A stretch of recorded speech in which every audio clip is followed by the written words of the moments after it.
to give you this unease that you should feel when you talk about quantum information and quantum computing, I'm going to give you a very simple example, a thought experiment that also happens to be true.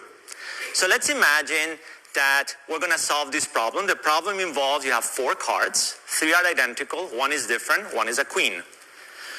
We shuffle the cards and we put them face down, and the problem we're going to solve together is find the queen. We're going to be assisted by 2 computers. One is a classical computer, one is a quantum computer.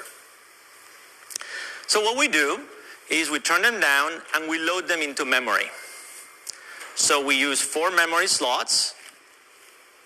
The cards are identical, we put zeros.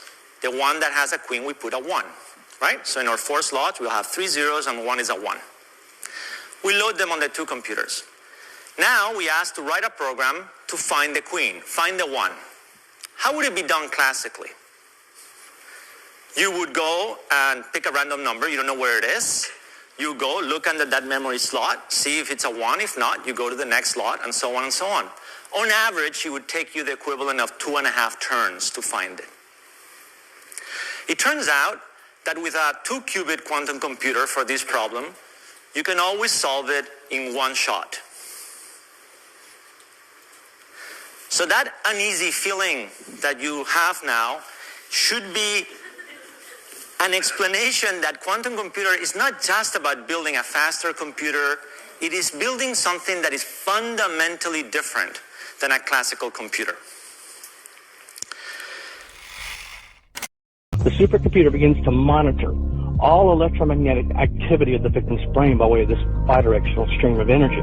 And it begins to monitor and download all that information back into its database. The supercomputers are designed to clone, to download one's entire persona and psyche back into its database. Because of my responsibilities in surveillance as a otherwise normal security specialist, I was showed this technology at work.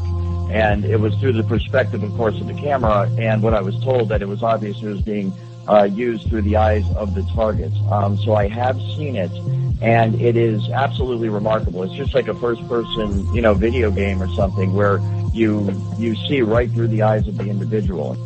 When we look through our eyes, there are photons hitting the outside of our face. They don't actually make it into the part that thinks.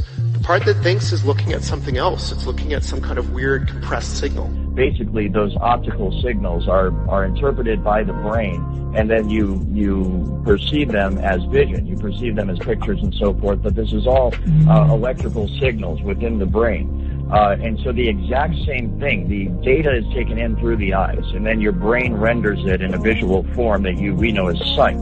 The exact same thing happens with the computer. The data is sent to the computer, and then it is rendered in the form of a picture that people can look at. Images, like natural images, like what I'm looking at, have so much structure that they can be shrunk and compressed into a very tiny, what AI people call representation. So what our brains seem to do is build a very, very good compressed representation of the world. Call it a model. So just like if I have a building and there's like a blueprint or a scale model of the building, imagine I have the whole world and all of its concepts, and I shrink it down into this weird compressed representation so that it fits inside my brain. That same thing happens with the computer. The data is sent to the computer, then it is rendered, and from what I understand, that's where this technology is right now. The cutting edge is trying to marry